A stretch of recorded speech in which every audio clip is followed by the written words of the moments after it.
تو اس طرح آپ اس مشکل سے بچ سکتے ہیں کہ جب وہ 15 دن 20 دن مہینہ نہیں آیا تو آپ فون کر کے ان کو آگاہ کر سکتے ہیں کہ آپ کا موبائل میرے پاس رکھا ہوا ہے، آپ وصول کر لیں۔ وہ نہیں ہے تو اس کے عزیز کا جو نمبر آپ نے نوٹ کر رکھا ہے آپ اس کو فون کر کے بتا دیں کہ آپ اپنے عزیز کا موبائل وصول کر لیں۔ تو یہ احتیاط کریں گے اور اس طرح اہتمام کریں گے تو آپ اس مشکل سے دوچار نہیں ہوں گے۔ دوسرا سوال ڈیرہ اسماعیل خان سے بہار گل صاحب وہ پوچھتے ہیں کہ زید نماز پڑھا رہا تھا اور اس نے 3 رکعت بھی پڑھا لی، اس کے بعد اس نے کپڑوں پر کوئی چیز دیکھی اور یہ سمجھا کہ یہ تو کوئی نجاست غلیظہ ہے، تو اس نے سلام پھیرے بغیر وہ نماز سے چلا گیا اور دوسرے آدمی نے 4تھی رکعت پڑھائی، تو اب آیا یہ نماز ہو گئی یا نہیں؟ اور اس آدمی نے سجدہ سہوی کیا، اور بعد میں جو زید امام تھا پہلے وہ جب گیا اور اس نے اپنے کپڑوں کو دیکھا تو کپڑوں پر کوئی نجاست نہیں تھی، کوئی دوسری چیز تھی، تو ایسی صورت میں ان کی نماز ہو گئی یا نہیں؟ جی نماز ہو گئی، اس لیے کہ جب اس کے کپڑوں پر نجاست غلیظہ نہیں تھی تو پہلی 3 رکعتیں بھی صحیح ہو گئیں، اور وہ اس غلط فہمی میں نماز سے نکل کر چلا گیا کہ میرے کپڑوں پر نجاست لگی ہوئی ہے، اور دوسرے امام صاحب نے نماز پوری کرا دی، تو سجدہ صاحب لازم نہیں تھا۔ بہرحال سجدہ صاحب لازم نہ ہو اور کر لیا جائے تو اس سے نماز کی صحت پر کوئی اثر نہیں پڑتا، نماز ہو جاتی ہے، تو اس لیے اس صورت میں جو بتائی گئی ہے نماز ہو گئی۔ مفتی صاحب کمالیہ سے تنویر صاحب پوچھتے ہیں، تنویر حسن صاحب، کہ بچے کے عقیقے میں 2 بکرے کرنا ہی ضروری ہے یا بڑے جانور میں 2 حصے بھی رکھے جا سکتے ہیں؟ ایک دوست نے کسی عالم دین سے مسئلہ پوچھا تھا تو انہوں نے کہا 2 جانیں قربان کرنا ضروری ہے، برائے کرم اس مسئلے کی وضاحت فرما دیں۔ دیکھیں حدیث میں تو اس میں کوئی شک نہیں کہ بیٹا ہو تو اس کے لیے 2 بکریاں اور بیٹی ہو تو اس کے لیے 1 بکری ذبح کرنے کا ذکر آتا ہے،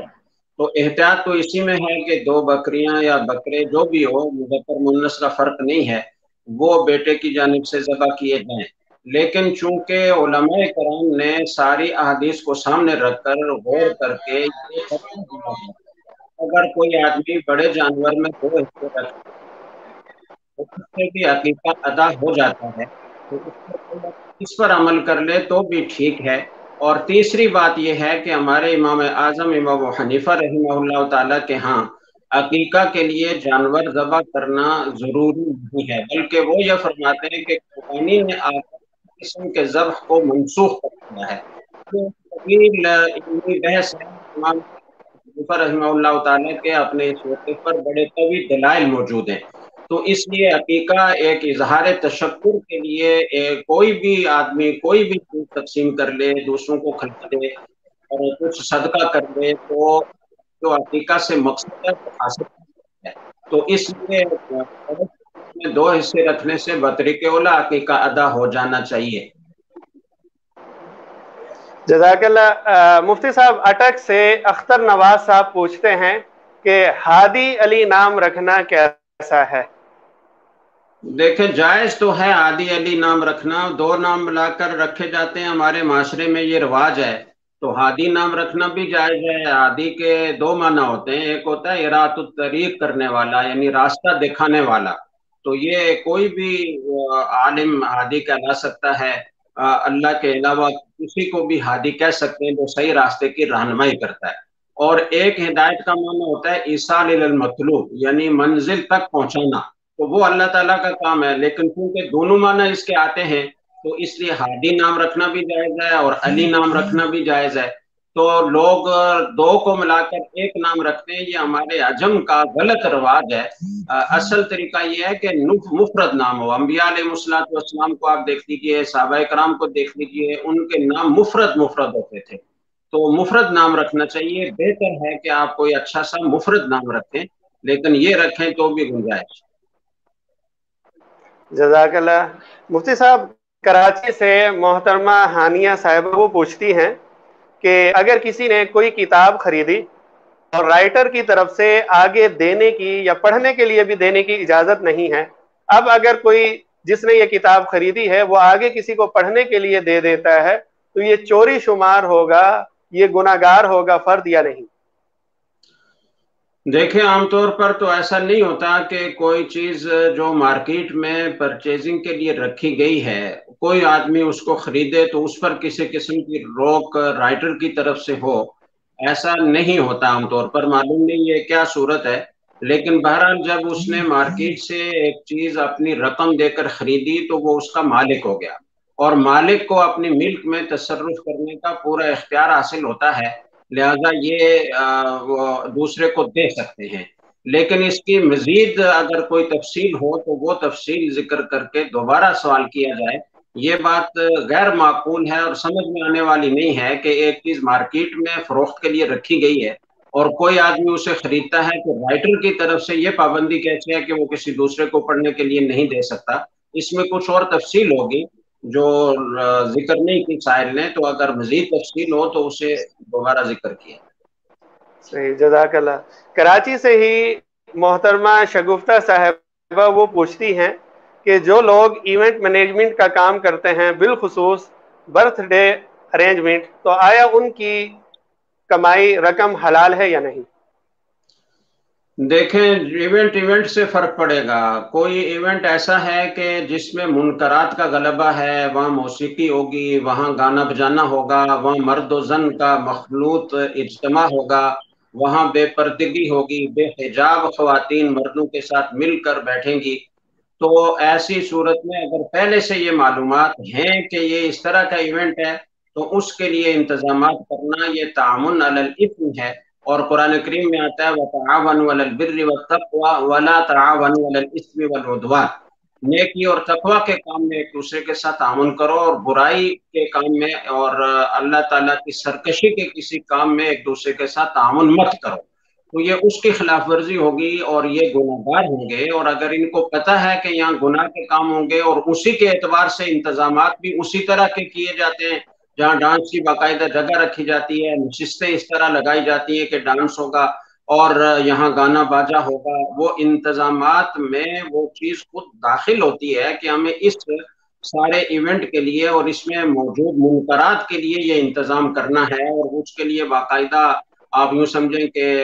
ایونٹ سے پہلے ساری معلومات ہوتی ہیں، ایک دوسرے سے شیئر ہوتی ہیں، ایک دوسرے سے مشورہ ہوتا ہے کہ اس طرح کے ایونٹ ہے اور اس میں یہ کچھ ہوگا، آپ نے اس کے لیے انتظامات کرنے، تو یہ تو پھر عقدی معصیت پر ہو گیا، اس لیے یہ گناہ کے ساتھ ساتھ کمائی بھی حرام ہوگی۔ لیکن اگر کسی نے بکنگ یہ کرائے کہ ہمیں ایک تقریب کرنی ہے اور